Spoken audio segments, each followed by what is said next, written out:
जय हिंद दोस्तों, आपके YouTube channel Sanju with study में आपका स्वागत है। तो चलिए आज मैं सेट नंबर 6 करवाने वाला हूँ बिहार ऑफिस अटेंडेंट का। और ऊपर से 1 से 30 तक मैथ है, जो कि मैं सॉल्यूशन इसका टेलीग्राम चैनल पे सेंड कर लूँगा। आप वहाँ से सॉल्यूशन देख लेना। और मैं चलो क्वेश्चन नंबर 31 से शुरू करता हूँ, जो कि 31 से लेकर 70 तक आपको जीके जीएस का क्वेश्चन मिलेगा। ठीक है, क्वेश्चन नंबर 31, प्राचीनतम वेद कौन सा है? तो प्राचीनतम वेद ऋग्वेद है। ठीक है, प्राचीनतम वेद कौन सा है? तो ऋग्वेद है। क्वेश्चन नंबर 32, पुरी में स्थित विश्व प्रसिद्ध जगन्नाथ मंदिर का निर्माण किसने करवाया था? तो यह किसने करवाया था? आंसर हो जाएगा बी, अनंत बर्मन ने करवाया था। किसने करवाया था? अनंत बर्मन ने करवाया था। ठीक है, क्वेश्चन नंबर 33, भारतीय राष्ट्रीय कांग्रेस का प्रथम अधिवेशन दिसंबर 1885 में कहाँ हुआ था? तो ये कहाँ हुआ था? बॉम्बे में हुआ था। बॉम्बे में हुआ था। ठीक, भारतीय राष्ट्रीय कांग्रेस का प्रथम अधिवेशन दिसंबर 1885 में कहाँ हुआ था? बॉम्बे में हुआ था। ठीक है, क्वेश्चन नंबर 34, तो किस ब्रिटिश गवर्नर जनरल ने देश में से सती प्रथा समाप्त की थी? तो सती प्रथा कौन समाप्त किया था? यह आंसर हो जाएगा सी, लॉर्ड विलियम बेंटिंक ने किया था। किस ब्रिटिश गवर्नर जनरल ने देश में से सती प्रथा समाप्त की थी? लॉर्ड विलियम बेंटिंक ने की थी। ठीक है, क्वेश्चन नंबर 35, क्वेश्चन नंबर 35 का गदर पार्टी की स्थापना कब हुई थी? तो गदर पार्टी की स्थापना आंसर हो जाएगा ए, 1913 में हुई थी। गदर पार्टी की स्थापना कब हुई थी? 1913 में हुई थी। क्वेश्चन नंबर 36, सांप्रदायिक निर्वाचन का जनक किसे माना जाता है? तो इसका आंसर हो जाएगा ए, लॉर्ड मिंटो। सांप्रदायिक निर्वाचन का जनक किसे माना जाता है? तो आंसर हो जाएगा A, Lord Minto. Question number 37, question number 37 क्या कहता है? भारत के गुट निरपेक्षता की विदेश नीति के जन्मदाता कौन थे? तो इसका आंसर हो जाएगा ए, जवाहरलाल नेहरू। भारतीय गुट निरपेक्षता की विदेश नीति के जन्मदाता कौन थे?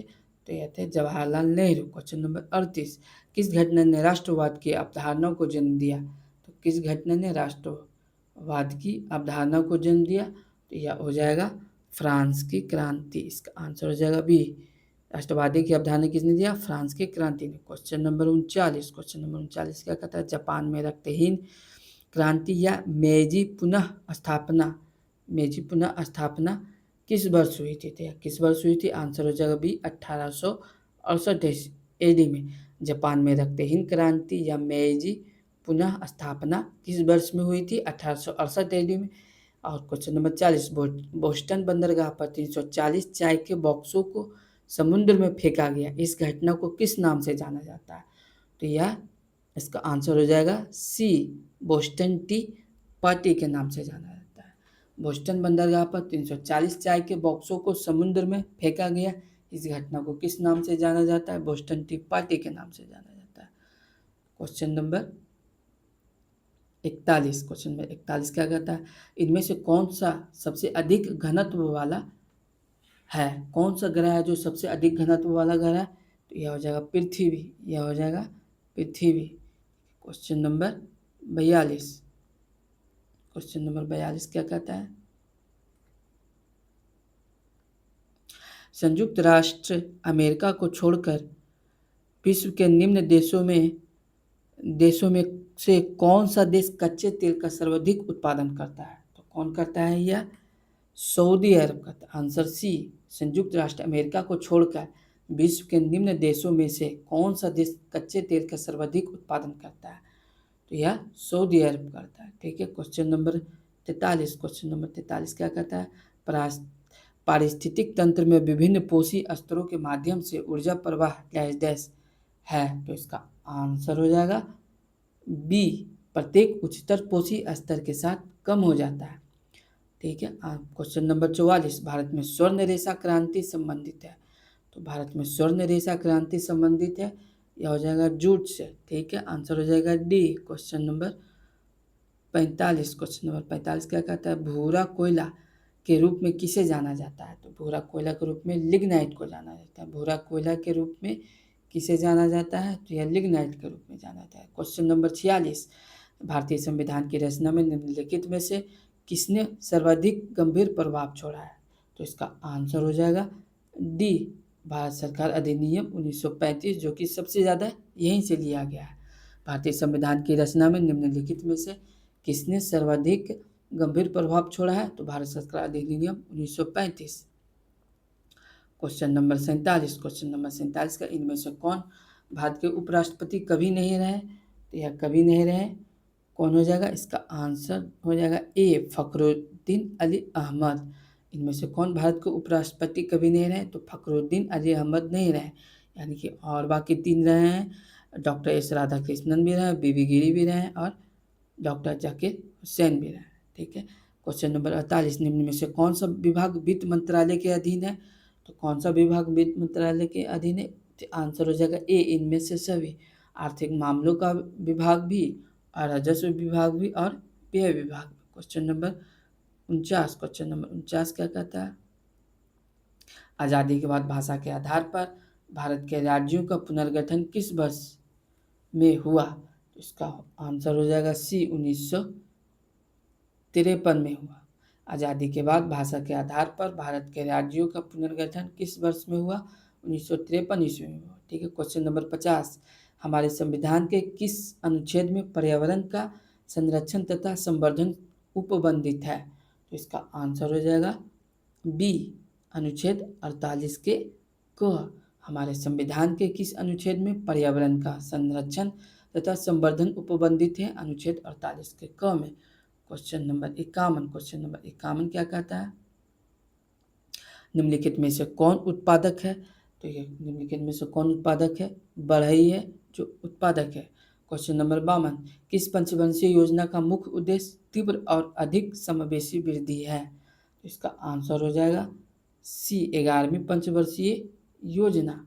ठीक है। किस वर्षीय योजना का मुख्य उद्देश्य तीव्र और अधिक समावेशी वृद्धि है? 11वीं पंचवर्षीय योजना। क्वेश्चन नंबर 53 क्या कहता है? सिडबी का पूरा नाम क्या है? तो सिडबी का पूरा नाम क्या है? आंसर हो जाएगा A, small industries development bank of India. Question number 54 क्या कहता है? मिशन इंद्रधनुष कहाँ आरंभ किया गया? तो मिशन इंद्रधनुष कहाँ आरंभ किया गया? आंसर हो जाएगा सी, वडनगर, गुजरात में। ठीक है। क्वेश्चन नंबर 55, किस कंपनी को महारत्न का दर्जा दिया जाता है? तो किस कंपनी को महारत्न का दर्जा दिया गया? यह गेल कंपनी को दिया गया है। ठीक है। क्वेश्चन नंबर 56 क्या कहता है? किन दो भौतिक राशियों को मात्रक समान है? किन दो भौतिक राशियों के मात्रक समान है? तो इसका हो जाएगा आंसर वेग और चाल, सी हो जाएगा। क्वेश्चन नंबर 57, विद्युत मोटर में तो इसका आंसर हो जाएगा सी, विद्युत मोटर में विद्युत ऊर्जा को यांत्रिक ऊर्जा में बदला जाता है। क्वेश्चन नंबर 58, किस रंग की सतह ताप विकिरण का सर्वोत्तम विकिरक है? तो इसका आंसर हो जाएगा बी, काला। किस रंग की सतह ताप विकिरण का सर्वोत्तम विकिरक है? तो यह हो जाएगा काला। क्वेश्चन नंबर 59, तो अल्बर्ट आइंस्टीन थे एक प्रसिद्ध, तो अल्बर्ट आइंस्टीन क्या थे? एक प्रसिद्ध भौतिक शास्त्री। आंसर हो जाएगा सी। क्वेश्चन नंबर 60, निम्न में से किसमें 6 × 10⁻23 परमाणु नहीं है? तो कौन सा नहीं है? इसका आंसर होगा 6 ग्राम कार्बन। तो किसमें 6 × 10⁻23 परमाणु नहीं है? तो 6 ग्राम कार्बन में नहीं है। क्वेश्चन नंबर 61 क्या कहता है? साधारण नमक का रासायनिक नाम क्या है? साधारण नमक का आंसर हो जाएगा बी, सोडियम क्लोराइड। ठीक है। क्वेश्चन नंबर 62, इनमें से कौन सा कृत्रिम रेशा है? तो ये इसका आंसर हो जाएगा बी, नायलॉन। ठीक है। क्वेश्चन नंबर 63, आनुवांशिकता की सबसे छोटी इकाई क्या है? तो आनुवांशिकता की सबसे छोटी इकाई आंसर हो जाएगा डी, जीन। क्वेश्चन नंबर 64 क्या हो जाएगा? रक्त का थक्का जमने के लिए आवश्यक विटामिन है? रक्त का थक्का जमने के लिए आवश्यक विटामिन है सी। कौन सा उद्भिद दूसरे वृक्षों की टहनियों पर वृद्धि करता है? इसका आंसर हो जाएगा ए, ऑर्किड। कौन सा उद्भिद दूसरे वृक्षों की टहनियों पर वृद्धि करता है? ऑर्किड। ठीक है। क्वेश्चन नंबर 66, पाटलिपुत्र नगर की स्थापना किसने की थी? तो आंसर हो जाएगा बी, उदयन ने की थी। ठीक है, उदयन ने की थी। क्वेश्चन नंबर 67, 67 क्या कहता है? अनिमेष लोचन चैतन्य तीर्थ विहार किस जिले में स्थित है? उसका आंसर हो जाएगा डी, गया में। अनिमेष लोचन चैतन्य तीर्थ विहार किस जिले में है? गया जिले में। क्वेश्चन नंबर 68, पेरू स्थित अंतर्राष्ट्रीय आलू केंद्र CIP के दक्षिण एशिया क्षेत्रीय केंद्र की स्थापना निम्न में से किस स्थान पर की जाएगी? तो इसका आंसर हो जाएगा आगरा में किया जाएगा। कहाँ किया जाएगा? आगरा में किया जाएगा। ठीक है। क्वेश्चन नंबर 69, क्वेश्चन नंबर 69 क्या कहता है? निम्नलिखित कथनों पर विचार करें। तो विचार करें, पहला क्या है? पहले विश्व दृश्य श्रव्य और मनोरंजन शिखर सम्मेलन वेब 2025 का उद्घाटन जियो वर्ल्ड सेंटर मुंबई में किया गया। ठीक है। दूसरा, इसी शिखर का सम्मेलन का उद्घाटन राष्ट्रपति द्रौपदी मुर्मू ने किया। तो इसका आंसर हो जाएगा ए, केवल एक सही है और ये गलत है। ठीक है। पहले विश्व दृश्य श्रव्य और मनोरंजन शिखर सम्मेलन वेब्स 2025 का उद्घाटन जियो वर्ल्ड सेंटर मुंबई में किया गया। क्वेश्चन नंबर 70, 70 क्या कहता है?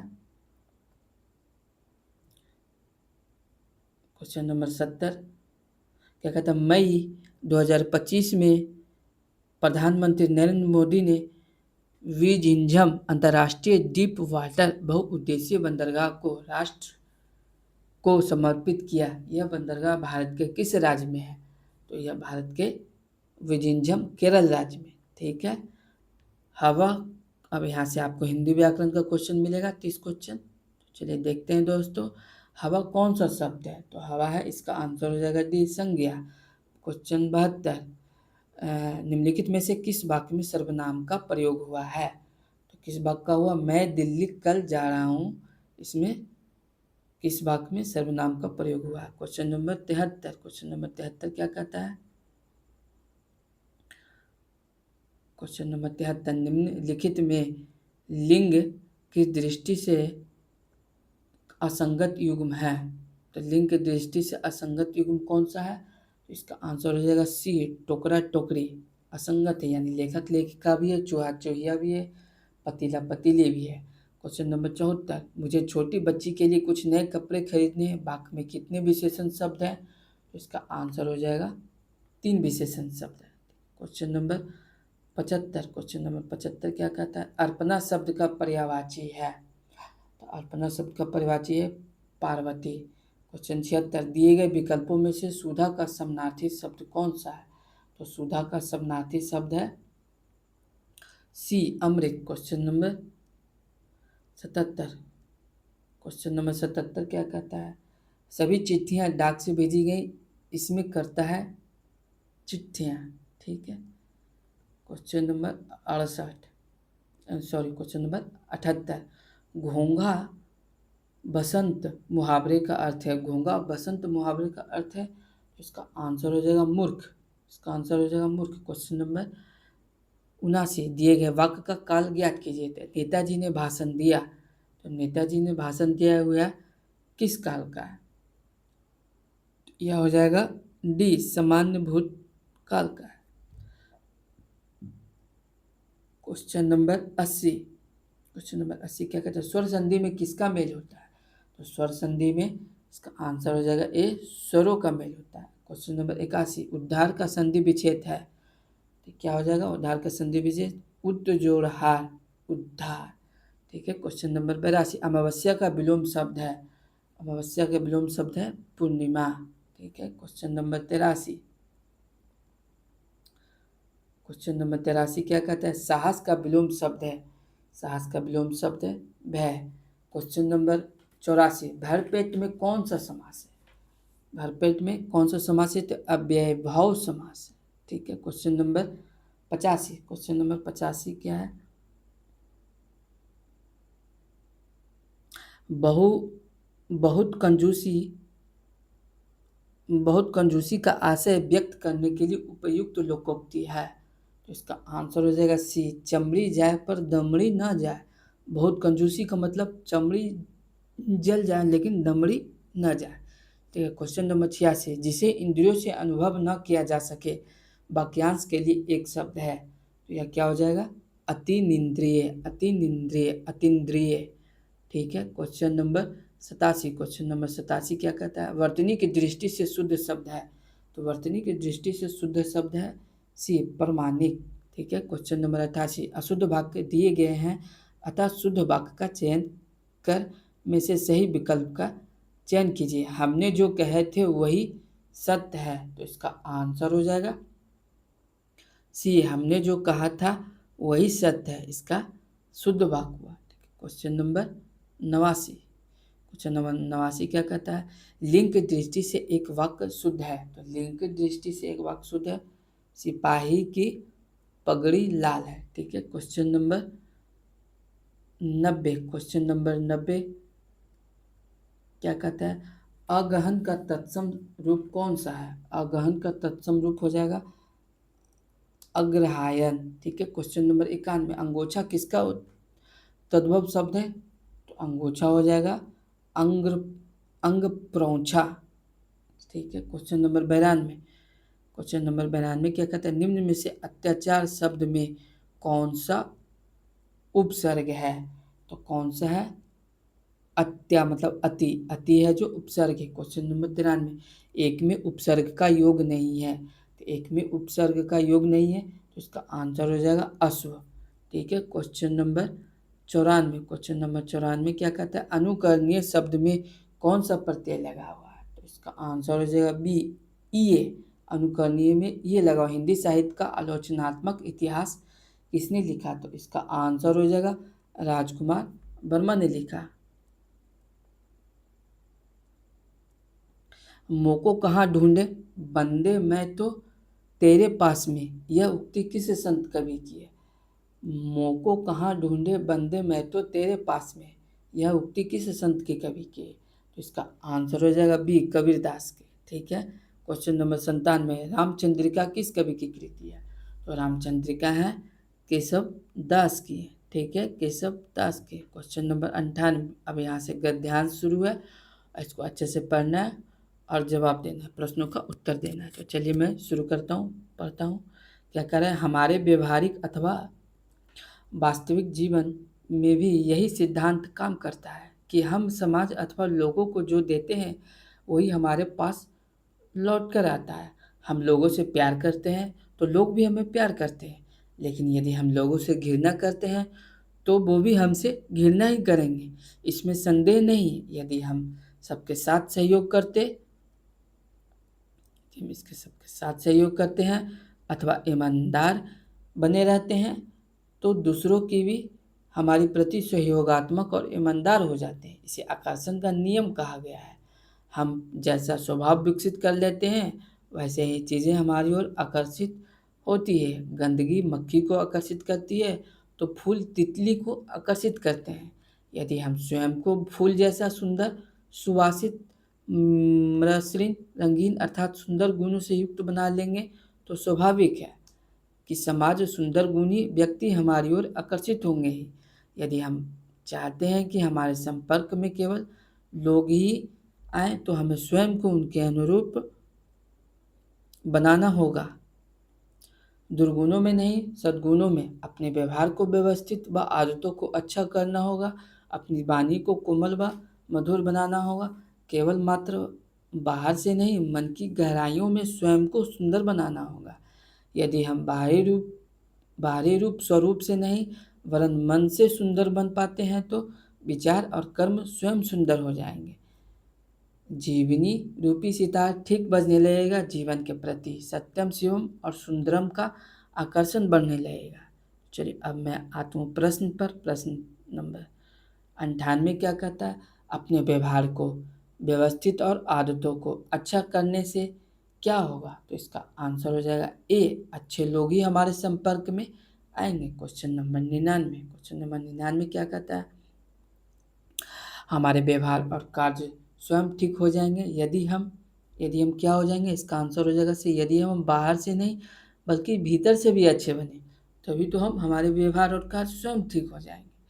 क्वेश्चन नंबर 100, लेखक द्वारा आकर्षण का नियम किसे कहा गया है? लेखक द्वारा आकर्षण का नियम किसे कहा गया है? तो इसका आंसर हो जाएगा बी, अच्छा बुरा स्वभाव वैसे ही लोगों का आकर्षित करता है। ठीक है, अब मैं यहाँ से आपको मैथ का आंसर बता देता हूँ, आप सॉल्यूशन मैं भेज दूंगा टेलीग्राम लिंक पे, वहाँ से आप देख लेना। ठीक है, क्वेश्चन आ जाओ यहाँ पे। क्वेश्चन नंबर 1 क्या कहता है? क्वेश्चन का 1 का आंसर हो जाएगा सी, अनंत। प्रश्न 2 का आंसर हो जाएगा ए। ठीक है, प्रश्न 3 का आंसर हो जाएगा ए। प्रश्न 4 का आंसर हो जाएगा बी। प्रश्न 5 का आंसर हो जाएगा बी। प्रश्न 6 का आंसर हो जाएगा प्रश्न 6 का आंसर हो जाएगा बी। प्रश्न 7 का आंसर हो जाएगा सी। प्रश्न 8 का आंसर हो जाएगा बी, 5/72। प्रश्न 9 का आंसर हो जाएगा ए, 5 और 20। प्रश्न संख्या 10 का आंसर हो जाएगा डी, 8:7। प्रश्न संख्या 11 का आंसर हो जाएगा ए, 1.25%। प्रश्न संख्या 12 का आंसर हो जाएगा ए, 0.64%। प्रश्न संख्या 13 का आंसर हो जाएगा सी, 1200। प्रश्न संख्या 14 का आंसर हो जाएगा सी। प्रश्न संख्या 15 का आंसर हो जाएगा सी, 4:5। प्रश्न संख्या 16 का आंसर हो जाएगा बी, 46। प्रश्न संख्या 17 का आंसर हो जाएगा बी, 28,000। प्रश्न संख्या 18 का आंसर हो जाएगा ए, 10%। प्रश्न संख्या 19 का आंसर हो जाएगा डी। प्रश्न संख्या 20 का आंसर हो जाएगा डी। प्रश्न संख्या 21 का आंसर हो जाएगा ए। प्रश्न संख्या 22 का आंसर हो जाएगा डी। प्रश्न संख्या 23 का आंसर हो जाएगा सी, 171 किलोमीटर पर आवर। प्रश्न संख्या 24 का आंसर हो जाएगा डी, 68। प्रश्न संख्या 25 का आंसर हो जाएगा डी, 2/5। प्रश्न संख्या 26 का आंसर हो जाएगा बी, 1/9। प्रश्न संख्या 27 का आंसर हो जाएगा बी, 90। प्रश्न संख्या 28 का आंसर हो जाएगा 28 का आंसर ए, 32। प्रश्न संख्या 29 का आंसर हो जाएगा, प्रश्न संख्या 29 में आते हैं। प्रश्न संख्या 29 का आंसर हो जाएगा डी। प्रश्न संख्या 30 का आंसर हो जाएगा सी। प्रश्न संख्या 30 का आंसर हो जाएगा सी। ठीक है, तो मैं यहीं तक समाप्त करता हूँ दोस्तों, और चैनल को लाइक एंड सब्सक्राइब जरूर कर दें और बेल आइकन दबा दें, और जो भी प्रॉब्लम हो आपको कमेंट सेक्शन में ज़रूर बता सकते हैं। ठीक है दोस्तों।